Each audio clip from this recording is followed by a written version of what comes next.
le vamos a esquivar, no vamos a mirar para otro lado.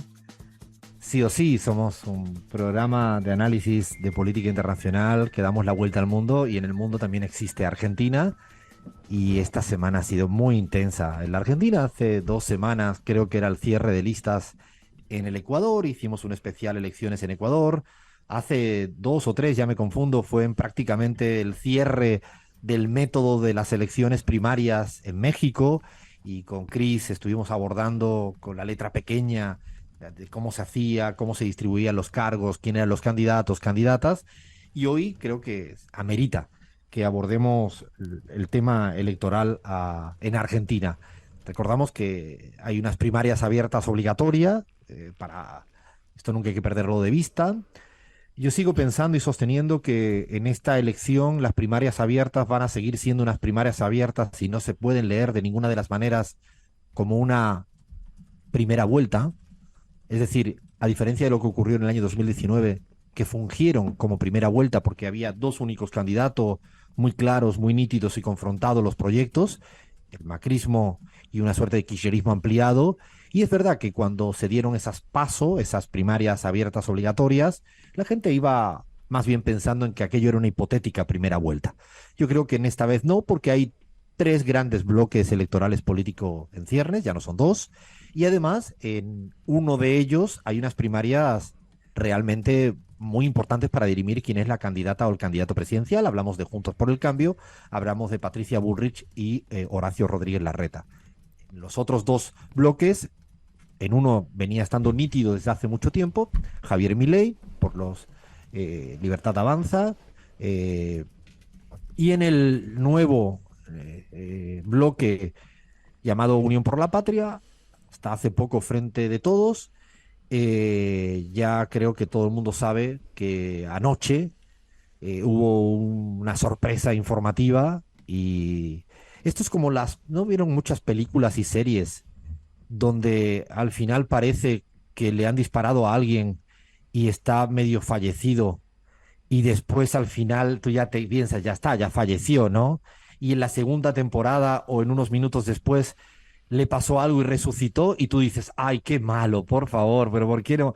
Bueno, algo así, esta vez en términos de cinematográfico ha ocurrido porque efectivamente había habido un vídeo de del el actual ministro de Interior, Guado de Pedro, donde se había definido precandidato presidencial y creo que fueron 24 horas después donde salta la noticia informativa de que no sería ni Guado de Pedro ni Scioli los que disputarían la interna y acaba definiéndose que el candidato por unidad es el binomio ya conocido por Sergio Massa, actual ministro de Economía, y Rossi, actual ministro de la Presidencia, ¿no? El actual sería como la fórmula definida hasta esta hora. Y digo hasta esta hora porque no se sabe si todavía el caso de Juan Grabois, que ha estado permanentemente diciendo que si iba Guado de Pedro como candidato presidencial, él se echaba a un costado, así hizo en el momento que salió el vídeo. Es un dirigente social muy importante, que ha marcado una agenda programática muy clara, pero que tiene una definición también sobre su estrategia y lo había planteado en estos términos. Alfredo, Después, sí, te puedo interrumpir con un último claro, momento. sí, Acaba de claro. tuitear el ministro del Interior y ex precandidato presidencial Guado de Pedro. Tuiteó: gracias por el compromiso y el afecto a todos los que estuvieron y se atrevieron a soñar, gracias a la militancia y a las y los dirigentes de todos los sectores por el trabajo y el cariño, a trabajar y militar con todo, que esto recién empieza. El país enfrenta grandes desafíos, siempre fui militante y seguiré aportando a este proyecto desde el lugar que me toque. Sin personalismos ni egoísmos, vamos a construir la victoria de Sergio Massa, presidente, y Kicillof, gobernador. Esto lo dice ahora y vamos a ir contando a medida que vayamos analizando, ¿no? Los hechos noticiosos que vayan surgiendo, pues que el ministro de Guado de Pedro, horas después, pues ya acepta y avala la fórmula de unidad, como no podría ser quizás de otra manera. Entendía que esto iba a suceder más pronto que tarde. Todavía hay una interrogante, que es si Juan Grabois, insisto, va por adentro y se le acepta participar en las primarias porque él decía que si el candidato era Massa, él quería competir al interior del bloque Unión por la Patria. Hay otros candidatos que también han planteado situaciones similares, como Claudio Lozano. Quizás hemos mencionado a Juan Grabois porque ha sido el más protagónico mediáticamente al respecto de dejar una línea. Veremos a ver cómo se dilucida, se dirime este asunto. Ponemos interrogantes al respecto. Y a partir de ahí, me gustaría un poco plantear esto como un análisis, y le voy a pedir que me ayuden al equipo y también a la propia Gaby, que primero diferenciemos la dimensión electoral y la dimensión política. Creo que las lecturas a veces hay que saber que hay una arista electoral y otra enfoque político. Y creo que no se pueden mezclar, al menos sin saber lo que significa lo uno y para lo otro. Uno puede decir, puede ser una fórmula que vaya a ganar, pero hemos visto muchas victorias electorales con derrotas políticas y derrotas electorales, por ejemplo, como el plebiscito en Uruguay, donde la calle Pou gana por la mínima para meterle un programa neoliberal y fue una derrota política porque empiezan a ver casi los finales de su día o ciertas dificultades. Lo digo porque a veces no tenemos que obcecarnos con entender que todo ocurre en lo electoral y lo político. A mí me gustaría, a modo de provocación, y le quiero escuchar a la Gaby y también al resto, dejar como una suerte, no de titulares, pero sí de provocaciones, de reflexiones, de contradicciones, que esta vez no he improvisado. Esta vez, desde que anoche recibo la noticia y que no se pueden ni imaginar, y no voy a decir nombres y apellidos porque no me toca y no es mi estilo. Si fuera periodista seguramente lo estaría diciendo desde el minuto uno de juego, o si fuera tuitero, o si fuera exhibicionista, pero no, pero lo que es cierto es que he recibido muchísimos comentarios de mucha gente sin entender absolutamente nada. Sin entender absolutamente nada desde afuera, gente que sigue la política argentina y con gran responsabilidad política. En todos los lugares con los que uno trabaja desde hace mucho tiempo, y lo digo para que uno pueda dimensionar el desconcierto que existe incluso en la clase política latinoamericana, ¿no? Para que quiere saber qué pasó. A mí no me importa tanto el por qué pasó. Esto se lo dejo a otra gente que la cuenta muy bien y que seguramente van a traer información de si se vieron en un pasillo, en en un hotel o se lo dijeron por teléfono. Es información interesante, pero no es nuestro labor. Nuestro labor es un poco más analítico al respecto. Y voy a poner encima de la mesa algunos aspectos. El primero, lo digo, casi lo voy a leer, literal, no a leer, pero sí necesito la ayuda a memoria que me hice esta mañana. Lo primero que pongo encima de la mesa es una suerte de dilema que va arrastrando el kirchnerismo en los últimos años. ¿Y a qué le llamo este dilema o contradicción o tensión creativa? Y es la búsqueda siempre de un candidato no kirchnerista para ponerlo al frente de un espacio que tiene una mayoría kirchnerista. No sé si me explico con el trabalengua. Es decir, en el 2015 el candidato fue Scioli. No digo que sea anti-kirchnerista, no he dicho esto, pero no era estrictamente hijo del kirchnerismo. En términos identitarios, no hablo de que fue vicepresidente con Néstor, no quiero jugar a ese perderse en los laberintos de nombres y apellidos, sino en términos identitarios. En el 2015, Scioli fue el candidato. Un candidato no K, insisto, no he dicho anti-K, no K para liderar la fórmula kirchnerista. En el 2019 ocurrió algo similar. En el 2015 se perdió electoralmente y por lo tanto políticamente, en ese momento.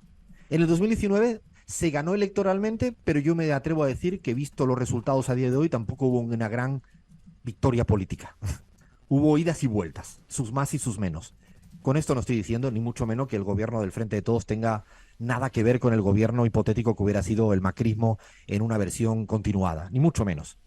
Pero sí es cierto que hubo no una gran victoria política después de 4 años, porque ocurrieron muchas cosas, pero también porque hubo errores propios fuertes.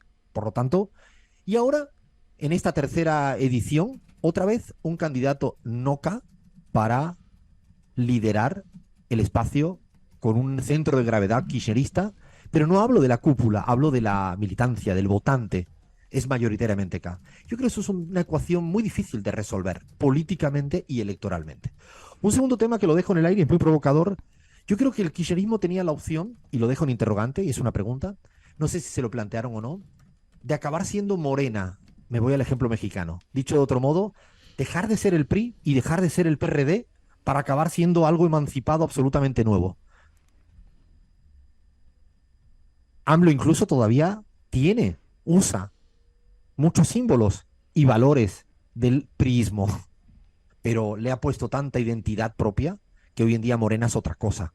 Y yo creo que el kirchnerismo estaba en esa tensión. Si no deja de ser nunca el PRI o si acudía a ser Morena. Me sirve el ejemplo mexicano con todas las diferencias habidas y por haber. Pero en esa bifurcación se encontraba en esta elección y creo que la elección de un candidato como Massa define que en este momento, al menos en este momento, parece que no va a ir a ser Morena en este momento, por lo que implica Massa en términos ideológicos. Luego me quedo pensando en un tercer elemento. Fíjense que esta mañana, con la noticia encima, me paraba a pensar que todavía le quedaba una carta importante al kirchnerismo y se llama Axel K, Axel Kicillof. Es decir, esa fuerte o importante victoria en provincia de Buenos Aires, liderado por una persona nítidamente K, podría ser el gran barco a flote del kirchnerismo como tal en los próximos tiempos. Después pueden dar muchas vueltas, pero me quedé pensando que esto todavía no hay que perderlo de vista. Otra cuestión, y ya voy terminando en esta ensalada un poco más de ejes analíticos, me quedo pensando si una fórmula unitaria siempre es la que garantiza la unidad. ¿Será que a veces una fórmula forzadamente unitaria es la que provoca la menor unidad posible? ¿Será que a veces que no existan unos pasos y que exista sí o sí una fórmula unitaria implica que haya cohesión? Yo esto, y después de haber visto los resultados del 2019 hasta la actualidad en la Argentina, pero podría irme a citar a Chile o podría citar a cualquier otro lugar, tengo muchas dudas si es Massa el que cohesiona la unidad del espacio, más allá de que sea una fórmula unitaria y que todos vayan a ir detrás de él, detrás de la fórmula en esta coyuntura electoral. No tengo duda de esto por responsabilidad institucional, pero no estoy hablando de eso. Estoy hablando de si una fórmula unitaria verdaderamente es sinónimo de unidad. Yo creo que no hay que perderse a veces con los juegos de palabras, los eufemismos y los eslóganes. Me acuerdo, y abro otro elemento, cuando el PSOE decidió que el candidato, el PSOE español, decidió que su candidato oficial fuera una persona y en cambio hubo alguien que desobedeció. Y hoy en día es el presidente de España. Pedro Sánchez no hizo caso a la cúpula dirección del PSOE. El PSOE había definido a una andaluza, Susana Sánchez, y Pedro Sánchez dijo, no, yo me agarro un auto, recorro España, desobedezco todo, sin salirme de los raíles de la institucionalidad de la interna del PSOE, y al final acabó ganando las primarias porque las bases no estaban de acuerdo con la dirigencia. A veces pasa. Lo digo para pensar también, no tengo certezas, tengo más dudas que otra cosa. Y lo último, al menos lo penúltimo o lo antepenúltimo, antes de abrir el debate, quiero escuchar a Gaby. Dejo una pregunta que me ha goteado desde que escuché la noticia. Y es casi un tuit, pero va más allá de un tuit. ¿Será que la rosca ha ganado a la política? ¿Será que se impuso la rosca a la política? ¿Será que la rosca acabó siendo un fin en sí mismo y no un instrumento? No sé, tengo muchas dudas abiertas, muchas dudas abiertas, muchas más que podría seguir citando. Hay otra que también me sale a modo de duda. ¿Y si esto fue la fórmula para cerrar la grieta? Me refiero a Massa candidato de la unidad, pero a lo mejor esa es la forma de cerrar la grieta que a mí no me gusta, cuando todo se desplaza hacia otro lugar ideológico. Que a veces las grietas se pueden cerrar de mil maneras, o no, se puede cerrar la grieta como se cerró en gran medida en Bolivia, escorándose hacia la izquierda al progresismo, se puede cerrar hacia el otro lado. En Morena se ha cerrado la grieta, es marginal lo que dice el PRI, el PAN, el PRD, pero lo dejo abierto y en carne viva un montón de preguntas que no sé si Gaby me ayudas a respondérmelas o quieres seguir añadiendo un montón de interrogantes en este tipo de análisis que queremos hacer un poco más sosegado. Bueno, yo inicialmente te pongo otro ejemplo, Alfredo, en relación a que lo que parece en los titulares de los medios de comunicación no siempre es lo que está sucediendo en la realidad.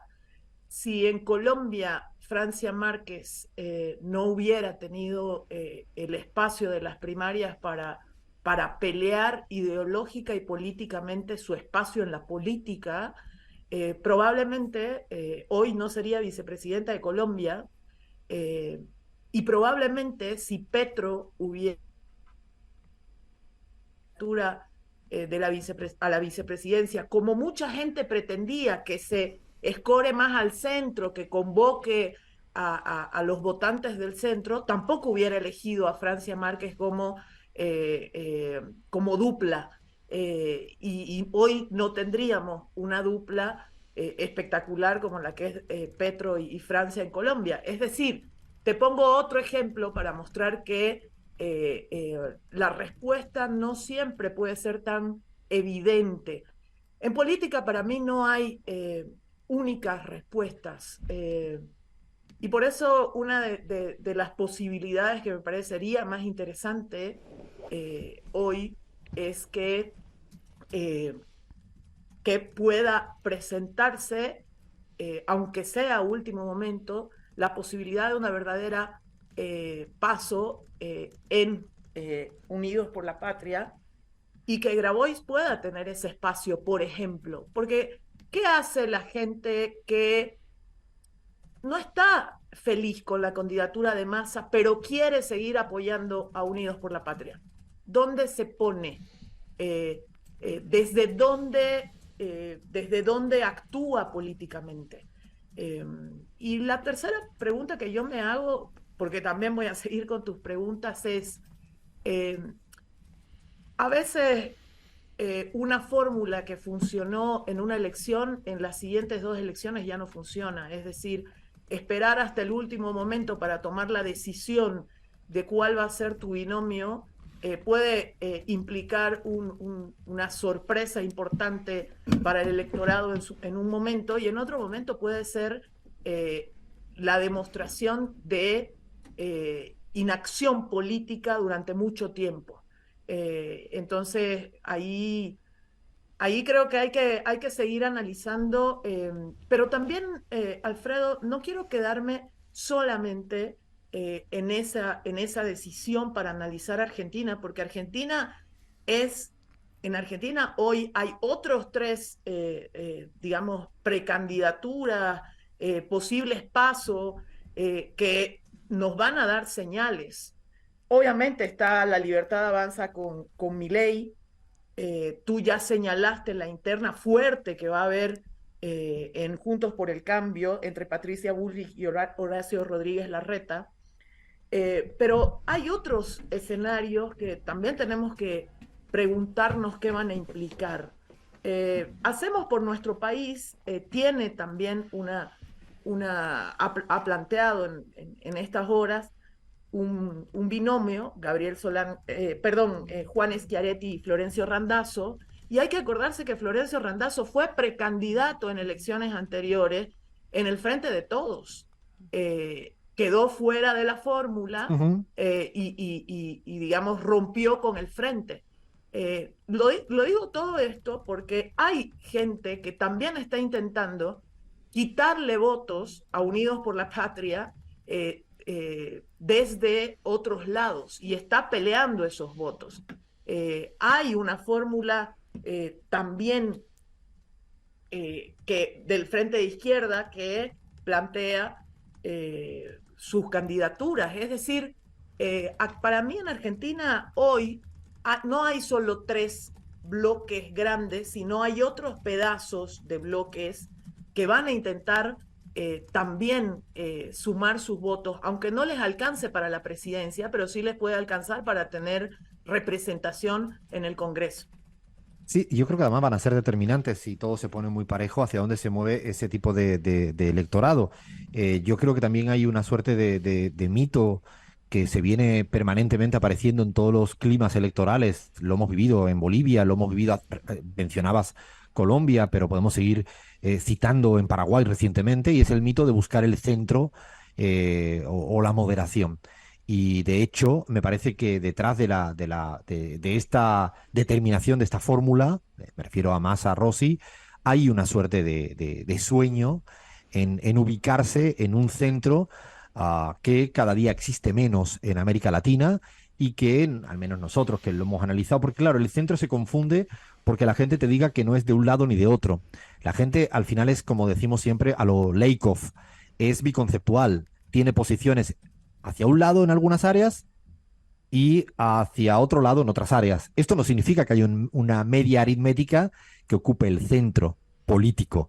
Que siempre citamos el artículo de Stiglitz que dice que los fanáticos del centro no existen y de hecho son tiempos para que vayan desapareciendo.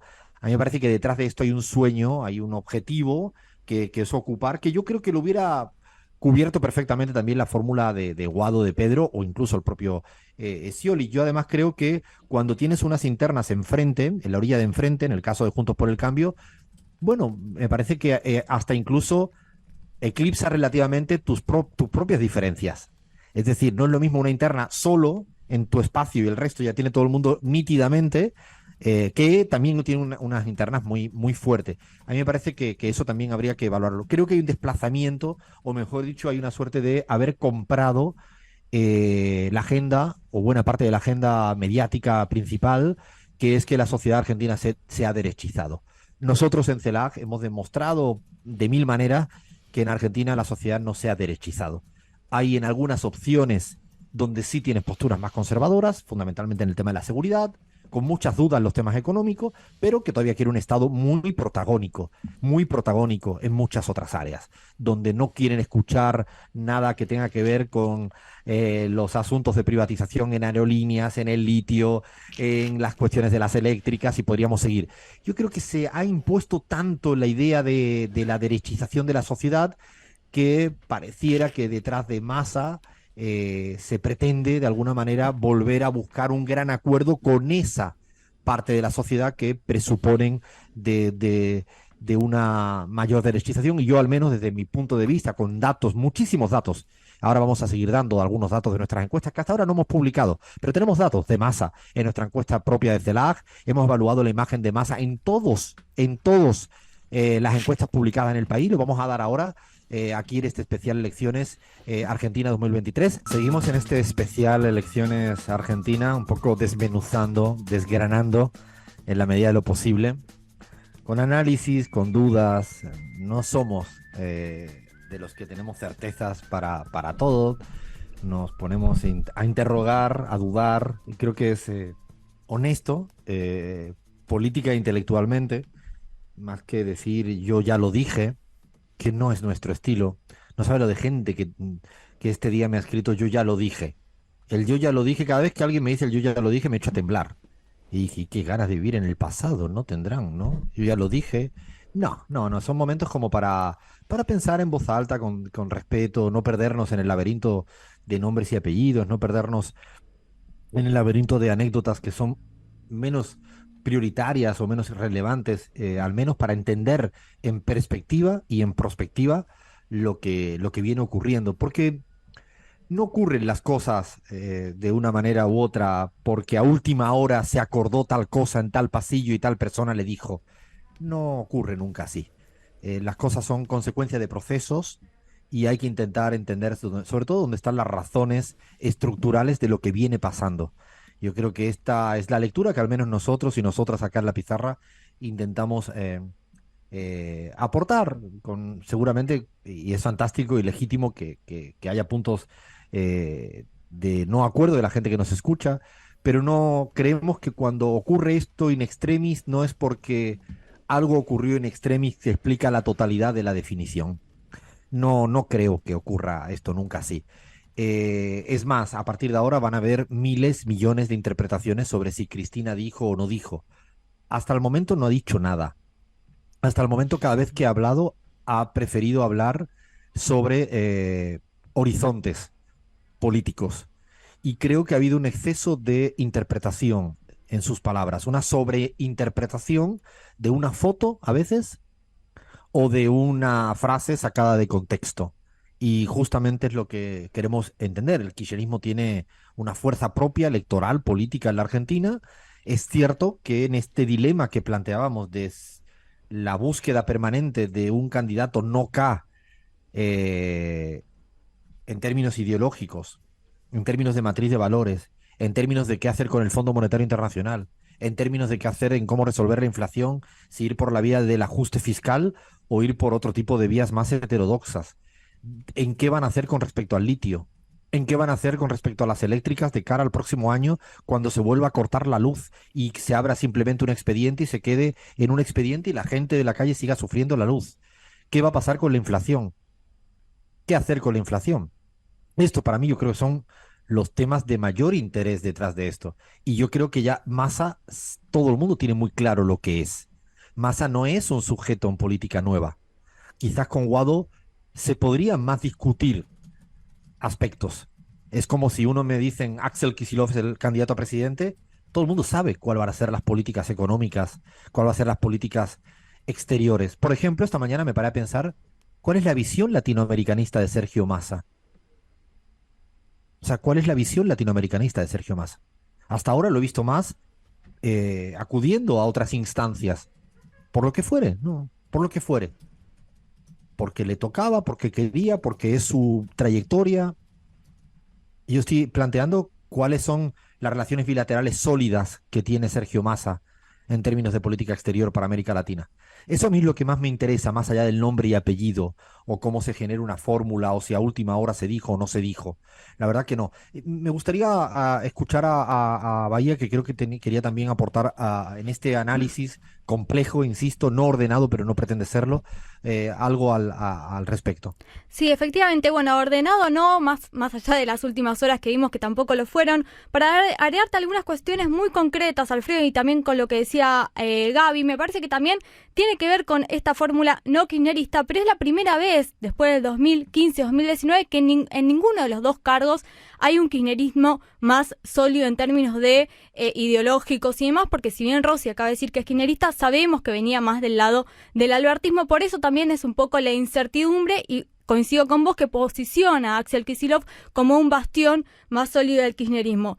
Por otro lado, por supuesto, algo que tiene que ver con la rosca, que nosotros siempre lo venimos diciendo desde la pizarra, no sé, a ciencia cierta, digamos, me parece que todos y todas los que estuvimos implicados en la política estuvimos siguiendo al minuto a minuto que esto cambia, todavía faltan varias horas para que se defina finalmente todas las candidaturas, pero sí que está un poco lejos, a veces siento, de las preocupaciones reales de las ciudadanas y ciudadanos argentinos, ¿no? Seguimos como no entendiendo que también pasan por otros lados las preocupaciones reales. Y por último, Alfredo, en esto de la candidatura... Vaya, pero en este segundo punto que plantea que es importante, que hay una disociación permanente y preocupante de la ciudadanía en su cotidianidad con este tipo de discusiones. De hecho, lo hemos medido 1.000 millones de veces en CELAC cuando preguntamos aspectos que la ciudadanía no sabe ni por dónde, ni casos de ningún tipo. Pero en ese punto que estás planteando, hay algo para mí que es sumamente preocupante con respecto a lo de la rosca, que lo decías, como que hay una guía, un raíl y otro, y es que inclusive me atrevo a decir que es que se habla demasiado, y lo voy a decir en un término que me gusta utilizar, House of Cardianamente, de la serie esta House of Cards, ¿no? Es decir, todo pareciera como se resuelve como una secuencia de serie de Netflix. Estoy convencido que se sabe muy poco de lo que ocurre ahí y que además muy poco lineal y que es mucho más epistemológico, histórico, cultural, o sea, va menos, no se explica todo porque alguien le dijo al que le dijo, no, no, eso puede servir para una serie linda, pero no funciona tan así y creo que hay un exceso de hablar de lo que, y ahí el problema es que eclipsa la verdadera discusión política. Eso lo hablé con Gaby hace un tiempito en una cafetería en Buenos Aires, de la preocupación que tenía con este exceso de interpretación de los hechos menos importantes. Yo un poco, ahí es donde yo quiero un poco, en esto aprovecho que me planteas lo de la rosca para quizá ponerlo de relieve para que ayude de alguna manera a entender lo ocurrido, más allá, insisto, de quién llamó a quién. Exactamente, Alfredo. Y por último, agrego otro dato. Nosotros analizamos mucho en la pizarra la política internacional esta idea de enfrentar al candidato de la derecha o de la ultraderecha con un candidato de centro o medianamente de derecha en unas cuestiones, porque ahora vamos a hablar un poco de Sergio Massa, más allá que sea el candidato de la unidad, digamos, en muchos casos en América Latina, resultó que candidatos progresistas y con ideas bastante en ese sentido, digamos, pudieron combatir hablamos de Petro, hablamos de Lula, pudieran enfrentar muy eficazmente a candidatos de la ultraderecha, ¿no? Acá me Y gustaría... además pones, perdona, Fla, de ese pones un buen ejemplo, porque inclusive el caso de Lula, que amplía el escenario y lleva a su candidato a vicepresidente de una fuerza no propia, pero hay una jerarquización de quién es el candidato a presidente, es Lula. O sea, hay una jerarquización nítida de que el lulismo no cede ante ninguna otra alternativa política, insisto, más allá de nombres y apellidos. Porque Sí, y un cuando programa, cedió Alfredo, de con, Lula también. El programa que él lleva en la campaña es el programa del PT, no el programa de Geraldo Almín. absolutamente, y lo puede, y una cosa es el acompañante, que yo siempre sigo pensando que en las fórmulas vicepresidenciales funciona muy marginalmente, Mm. salvo que sea Cristina Fernández de Kirchner, que ocupa la centralidad política, se presente o no se presente. Lo que quiero decir con esto es el caso de Colombia, como bien planteabais. Petro ha definido quién era. Otra cosa es que luego le cueste cambiar un país, ahora lo vamos a hablar, porque las fuerzas que no quieren cambiar se oponen. Esa es la política. Pero no cedió frente a las presiones del Partido Liberal, como decía la Gaby antes, y Francia Márquez quiso jugar. Y sorpresa, la gran mayoría en las primarias fue increíble dato por encima de cualquier otro candidato del centro por afuera de la fórmula. O sea, no digo que es lo mismo Colombia, no es lo mismo, pero puesto, nos sirve para pensar lo ocurrido en México, lo ocurrido en Colombia, lo ocurrido en Brasil, y así podríamos seguir. Fla. No, que acá me gustaría agregar un poco a lo que decía Bahía y a todo el análisis, que también algo que yo estuve escuchando mucho en este último tiempo, o sea, estas últimas horas que parecen eternas en Argentina, es hablar de la fórmula que compite, ¿no? Como que, bueno, está Massa porque es competitivo, como que se le puede dar pelea al otro lado, a esta interna de Juntos por el Cambio, etcétera, a Milei mismo, y ahí un poco me sumo a la reflexión que hacías, Alfredo, de ¿por qué el progresismo, por qué las bases militantes, el kirchnerismo, se asume que no compite? O sea, esto es real, lo pongo en modo interrogante. El kirchnerismo, la otra parte, ¿solo se puede competir con una fórmula de centroderecha, como dice Bahía? ¿Ya derechizamos a la Argentina? O sea, asumimos que lo otro no está y no existe. Además, Fla, en eso que planteas, la gran victoria del neoliberalismo a nivel global es una matriz de racionalidad, no es una política económica, eso viene después. Y la matriz de racionalidad que instala el neoliberalismo es there is no alternative, no hay alternativa. Ese es el pilar central sobre el cual se construye luego todo lo demás. Y otros pilares, pero ese es central. Cuando te plantean no hay otra alternativa que no sea esta candidatura, es cuando si cedes ese terreno si partes ya de que no hay otra alternativa, habitualmente ya te han llevado a un callejón sin salida en el cual estás cuesta abajo y sin freno. Luego puede pasar de todo, y yo no creo que todavía puede pasar electoralmente de todo. O sea, porque insistimos que la primera vuelta es en octubre y estamos terminando junio. Por lo tanto, puede pasar de todo. No creo que van a pasar muchas más cosas. No estamos hablando de predicciones electorales acá, ni estamos teniendo ni siquiera una discusión de malas expectativas electorales de cara al octubre, que para mí es la fecha clave. No estamos hablando de eso. Lo que estamos planteando es la complejidad de que un espacio mayoritariamente de un arco ideológico acabe hoy en día pues teniendo una fórmula con una mayor dificultad de encaje, ¿no? De encaje que en el fondo la ciudadanía lo puede padecer o no. Nuestros números, y ahora ya le dejo a la Gaby que quería hablar y vamos a seguir un poco profundizando, no hemos terminado todavía el especial Elecciones Argentina. En nuestros números, curiosamente, cuando le preguntábamos a la gente que votó al Frente de Todo en el 2019 y que sigue teniendo una imagen muy positiva de Cristina Fernández de Kirchner, no había una relación con Massa exageradamente virtuosa. Había una parte de la población que sí y otra parte de la población que no. Los números no son tan halagüeños.